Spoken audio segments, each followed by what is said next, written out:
तो आज के वीडियो में हम केवल सहसंयोजी बंध के ऊपर बात करेंगे कि सहसंयोजी बंध किस तरीके से बनते हैं। इसके पहले चैप्टर फर्स्ट में हमने आयनिक बंध के बारे में पढ़ा था, तो थोड़ा उसको रिपीट कर लेते हैं कि आयनिक बंध क्या होते।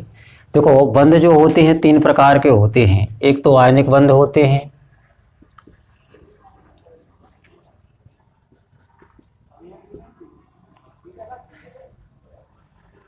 दूसरे सहसंयोजी बंध होते हैं,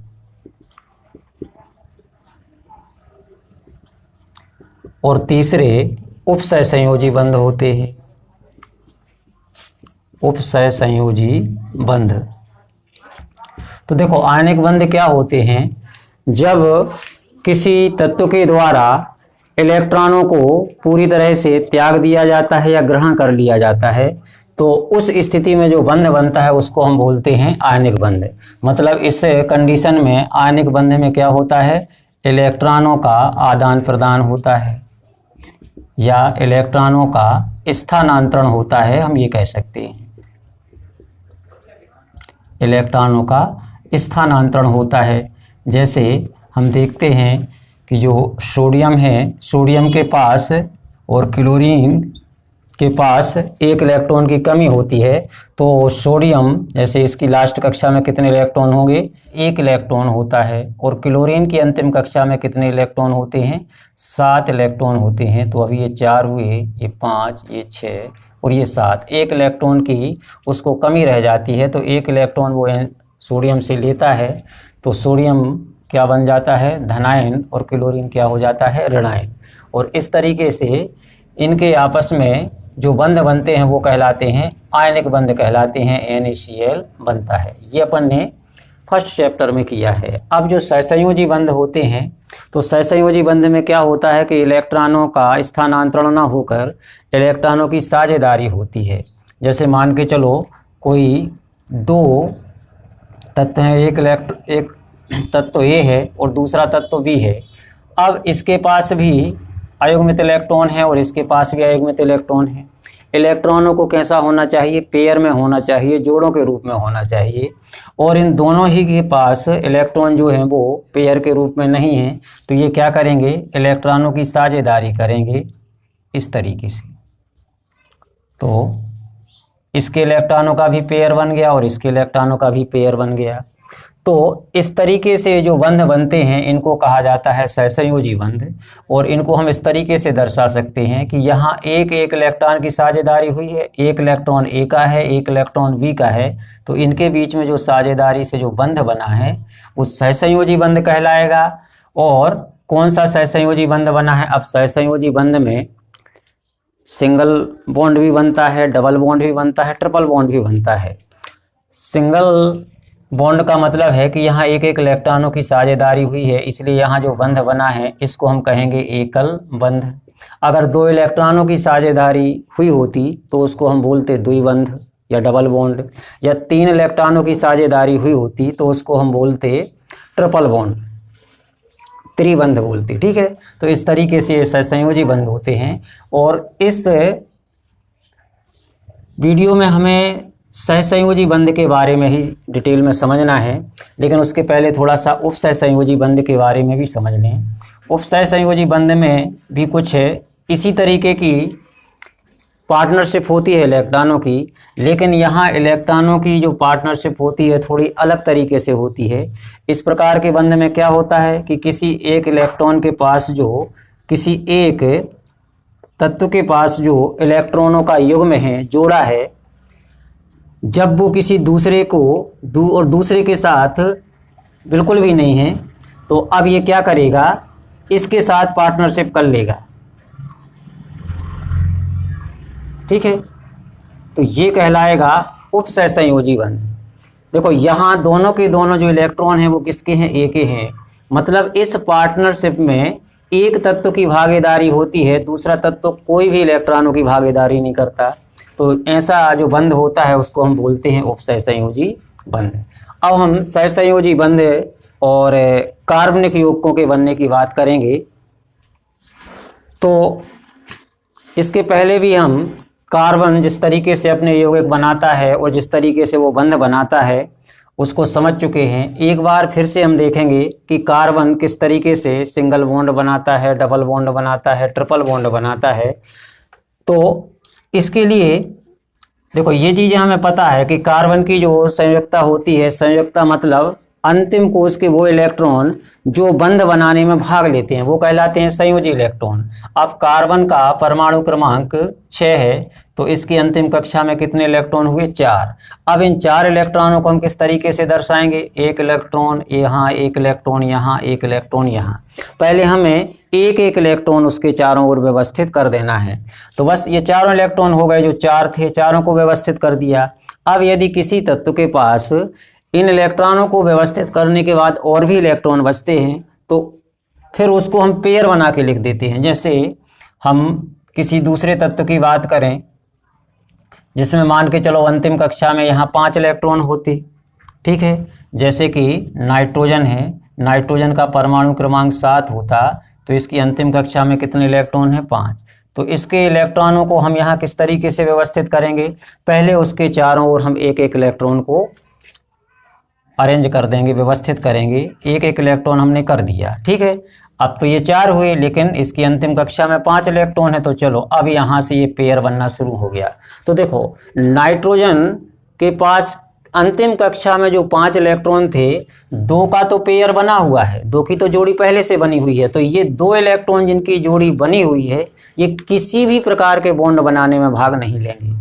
बॉन्ड कौन बनाएंगे, बंध कौन बनाएंगे? जो सिंगल इलेक्ट्रॉन है, 1 2 3, ठीक है। इसके 3 इलेक्ट्रॉन ऐसे होंगे जो बॉन्ड बनाने में भाग लेंगे। इसके चारों के चारों इलेक्ट्रॉन जो कैसे हैं? अनपेयर्ड हैं, अयुग्मित हैं। तो इसके चारों के 4 इलेक्ट्रॉन जो हैं बंध बनाने में भाग ले सकते हैं। तो हमें ये याद रखना है कि यदि इलेक्ट्रॉनों का पेयर है या जोड़ा है, तो वो किसी भी प्रकार का बंध बनाने में भाग नहीं लेगा। केवल जो सिंगल इलेक्ट्रॉन हैं, अकेले इलेक्ट्रॉन हैं, वही बंध बनाने में भाग लेंगे। इसका कारण ये होता है कि इलेक्ट्रॉन पेयर में रहते हैं, ठीक है। और पेयर में अपना पेयर बनाने के लिए ही वो क्या करते हैं? दूसरे तत्वों से इलेक्ट्रॉनों के साथ या तो आदान प्रदान करते हैं या फिर साझेदारी करते हैं। केवल कुछ अणु या यौगिकों को लिखकर उनके केवल बंध देखेंगे कि वो किस तरीके से बंध बनते हैं। जैसे CH4 C2H6, इन सब के बंध बनाना हमने पिछले वीडियो में सीखा था। अब इसके अतिरिक्त हम आगे कुछ और बॉन्ड बनाएंगे और अपने मन से बनाएंगे, ठीक है। उसको मतलब ऐसे कि अणुसूत्र लेंगे, अब हमें पता है कि किसकी संयुक्ता कितनी है, उस आधार पर बनाएंगे। देखो अगर यहाँ पर C2H6 के स्थान पर कुछ और हो, ठीक है, जैसे मान के चलो कि यहाँ पर C2H4 हो, तो अब ये किस तरीके से बॉन्ड बनाएगा? तो हमें क्या करना है कि सबसे पहले 2 कार्बन हैं, तो हमने 2 कार्बनों को लिखा। इसके बाद कार्बन की अंतिम कक्षा में जो इलेक्ट्रॉन है उनको व्यवस्थित किया, ये कर दिया, ठीक है। अब इस कार्बन के पास भी जितने इलेक्ट्रॉन हैं उनको व्यवस्थित किया। हमें बनाना क्या है? C2H4 बनाना है। तो देखो अब एक बॉन्ड तो यहाँ पर बन जाएगा इन दोनों के बीच में, एक बॉन्ड तो अभी ये बन गया, ठीक है। अब हमारे पास 4 हाइड्रोजन रखे हुए हैं, हम एक हाइड्रोजन को मान के चलो यहाँ पर किया और एक हाइड्रोजन को यहाँ कर दिया, एक हाइड्रोजन को यहाँ कर दिया और एक हाइड्रोजन को यहाँ कर दिया। तो यहाँ ये सिंगल बॉन्ड बना लेंगे। एक एक इलेक्ट्रॉन की साझेदारी हुई है, इसलिए बॉन्ड कौन सा है? Single bond. यहाँ भी सिंगल बॉन्ड बन रहा है क्योंकि एक एक इलेक्ट्रॉन की साझेदारी है, और यहाँ भी सिंगल बॉन्ड बन रहा है, एक एक इलेक्ट्रॉन की साझेदारी है। लेकिन अब यहाँ एक समस्या खड़ी हुई कि इसमें हाइड्रोजन 4 थे और हमने चारों हाइड्रोजन इसमें यूज कर दिए हैं। अभी भी कार्बन के पास एक इलेक्ट्रॉन बाकी है और इस कार्बन के पास भी एक इलेक्ट्रॉन बाकी है जो कि अयुग्मित हैं। तो अब ऐसी स्थिति में हम क्या करेंगे कि इस कार्बन को भी इसी तरफ लिख लेंगे, ठीक है, और इसको भी जैसे यहाँ पर रहने दो, तो ये इसके साथ बॉन्ड बना लेगा। यार रुको एक मिनट,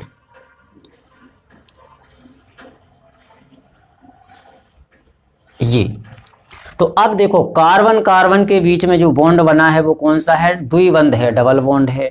और कार्बन और हाइड्रोजन के बीच में जो बंध बना है वो सिंगल बॉन्ड है। तो यहाँ कौन सा बॉन्ड बना हुआ है, ये द्विबंध बना है, या इसको हम बोलते हैं डबल बॉन्ड, ये डबल बॉन्ड बना है। अब यहाँ कौन सा बॉन्ड बना है, कार्बन और हाइड्रोजन के बीच में सिंगल बॉन्ड।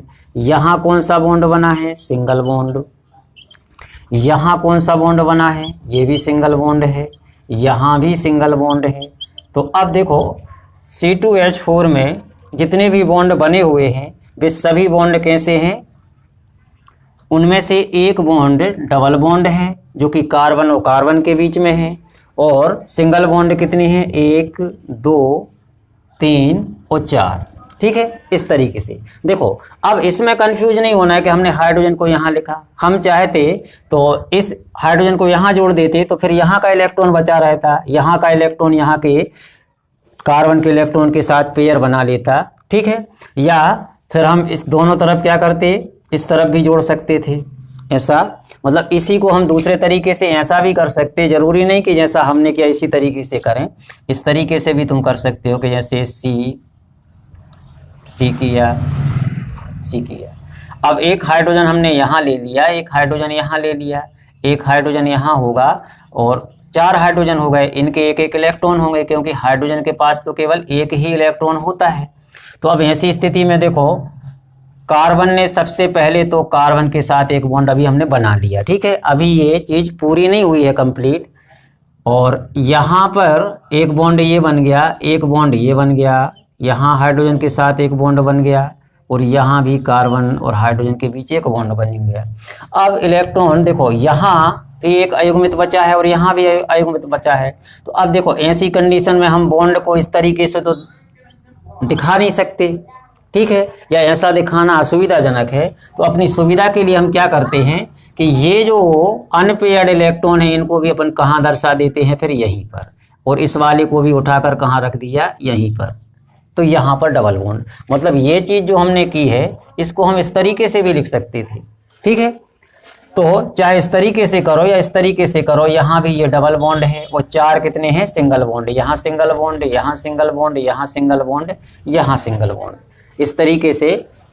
अब हम कोई दूसरा यौगिक सोचते हैं, ठीक है, और उसके बंध के बारे में देखते हैं कि वो किस तरीके से अपने बंध बनाते हैं।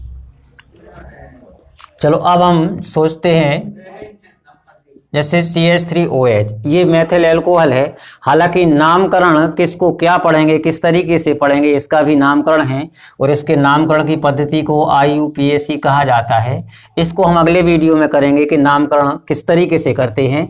अभी हमें केवल इनके संरचना सूत्र बनाना है, कहाँ कितने बॉन्ड किस प्रकार से बनेंगे, केवल ये सीखना है। ठीक है, इसलिए नामकरण पर मत जाओ इस समय। तो ये क्या है, मेथिल एल्कोहल है, और इसका हमें संरचना सूत्र लिखना है। तो देखो यहाँ कार्बन कितना है, 1 है। सबसे पहले कार्बन को ही लिखो, और उसकी संयुक्ता क्या होगी, मतलब उसके चारों ओर एक एक इलेक्ट्रॉन को हम व्यवस्थित कर देंगे। इसके बाद देखो हाइड्रोजन कितने हैं, 3 हैं। अब हमने एक हाइड्रोजन यहाँ कर दिया, एक हाइड्रोजन यहाँ कर दिया, एक हाइड्रोजन यहाँ कर दिया। तो हाइड्रोजन के पास जो इलेक्ट्रॉन होंगे वो एक एक हैं। हाइड्रोजन के पास तो केवल एक एक इलेक्ट्रॉन है, तो वो यहाँ आ गए। अब देखो यहाँ पर आगे क्या है, ऑक्सीजन है, तो हम यहाँ लिखेंगे ऑक्सीजन को। ऑक्सीजन को हमने लिखा। अब ऑक्सीजन के अंतिम कक्षा में कितने इलेक्ट्रॉन होते, तो ऑक्सीजन का परमाणु क्रमांक 8 होता। इसकी पहली कक्षा में 2 इलेक्ट्रॉन हैं, अंतिम कक्षा में 6 इलेक्ट्रॉन हैं। इसको 2 इलेक्ट्रॉनों की कमी है। तो पहले हम इसके इलेक्ट्रॉनों को व्यवस्थित करें। देखो एक एक करेंगे, पहले एक यहाँ किया, एक यहाँ किया, एक यहाँ किया, एक यहाँ किया। पहले शुरू में अपन को डबल नहीं करना है, ठीक है। जब चारों व्यवस्थित हो गए उसके पश्चात जो बचे हैं तो फिर हम डबल कर देंगे। जैसे अभी 4 हुए हैं जबकि 6 थे, तो चलो एक और हमने यहाँ पर ले लिया।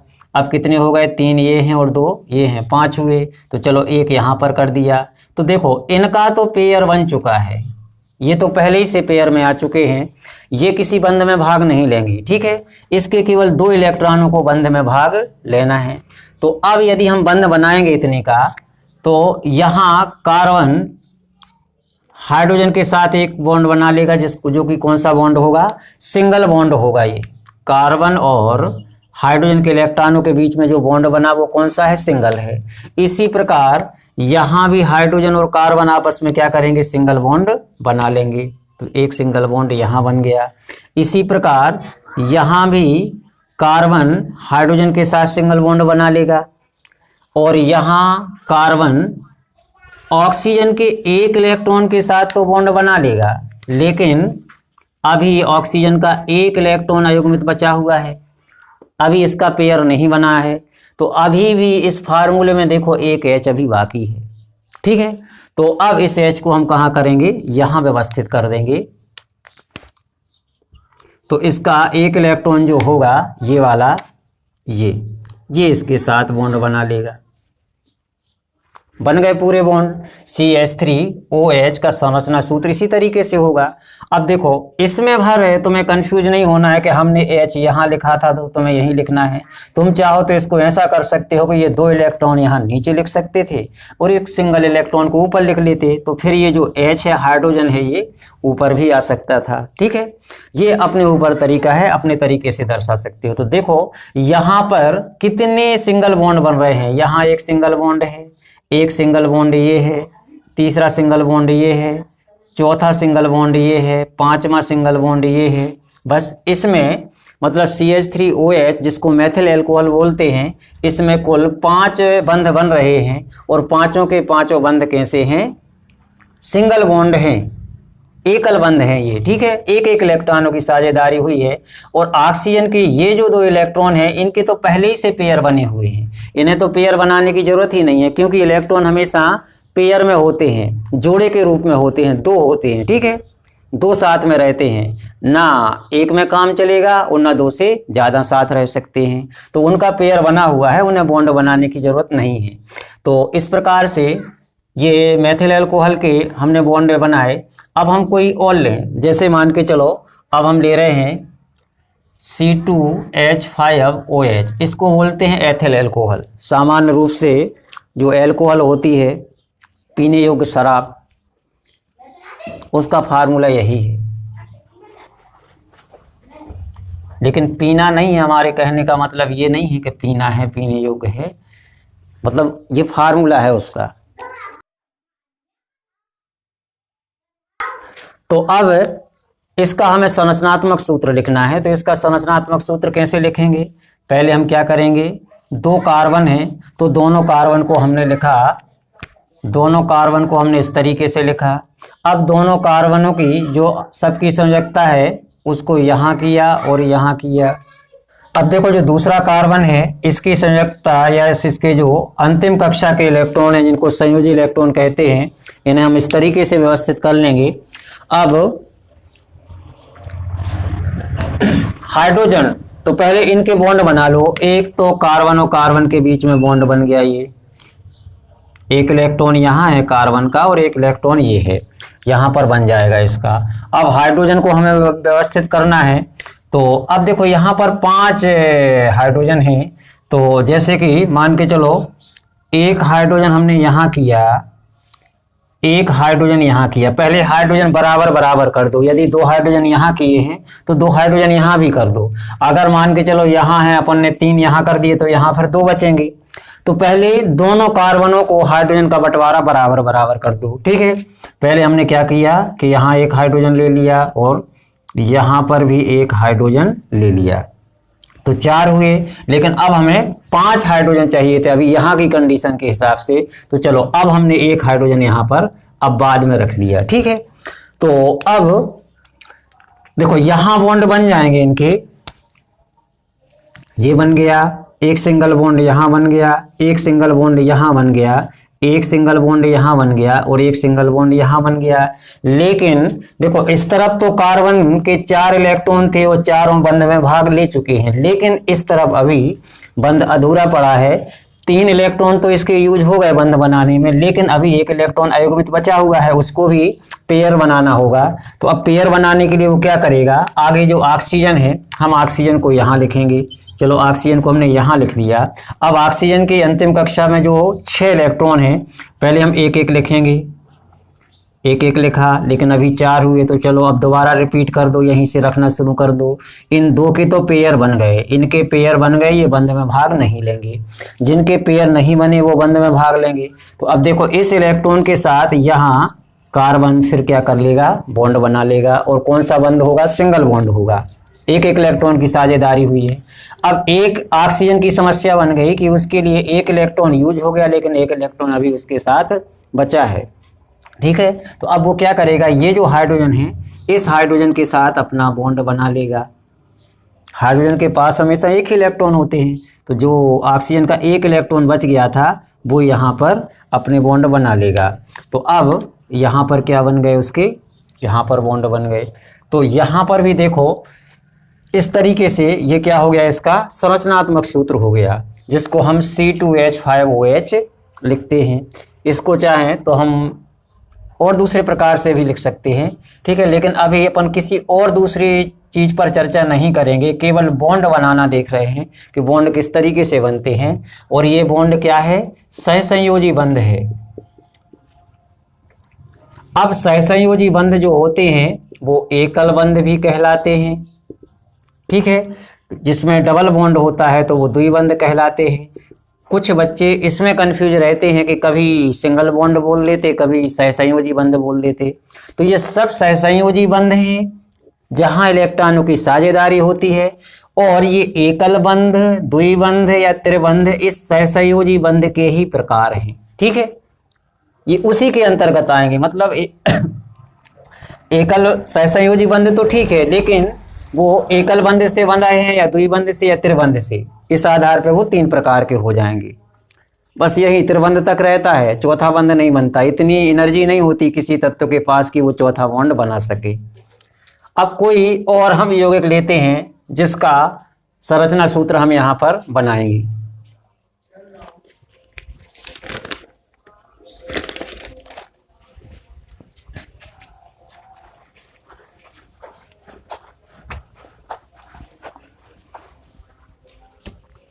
चलो अब लेते हैं जैसे हम HCHO, इसका हम संरचनात्मक सूत्र बनाएंगे।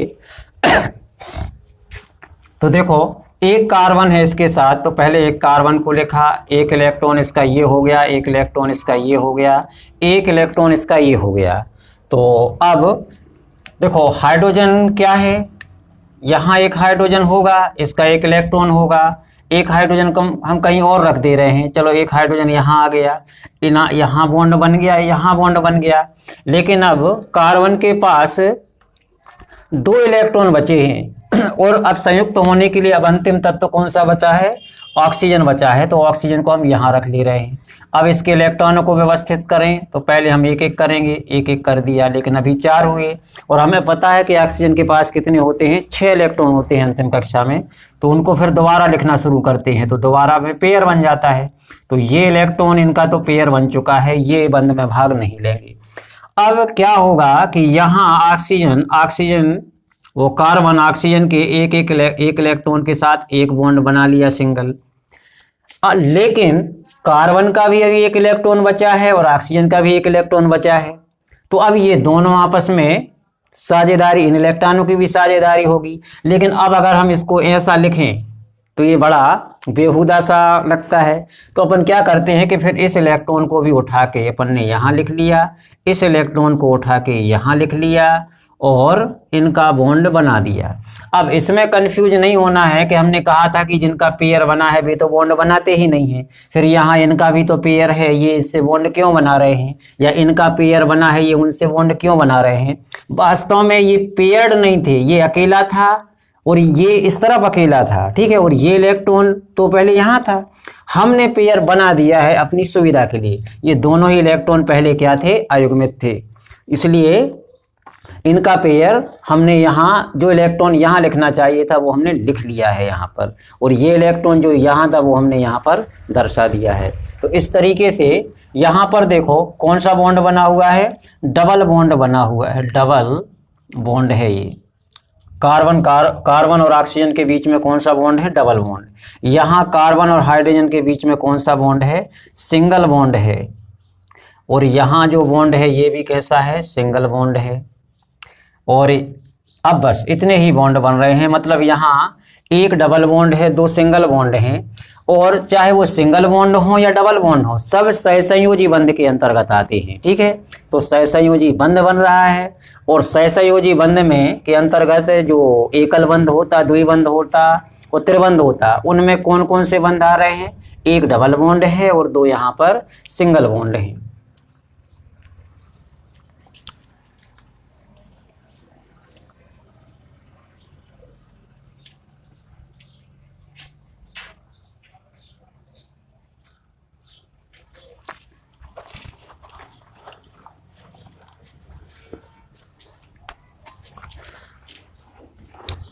तो अब हम उम्मीद करते हैं कि आपको सहसंयोजी बंध, एकल बंध, डबल बॉन्ड और ट्रिपल बॉन्ड ये समझ में आए होंगे।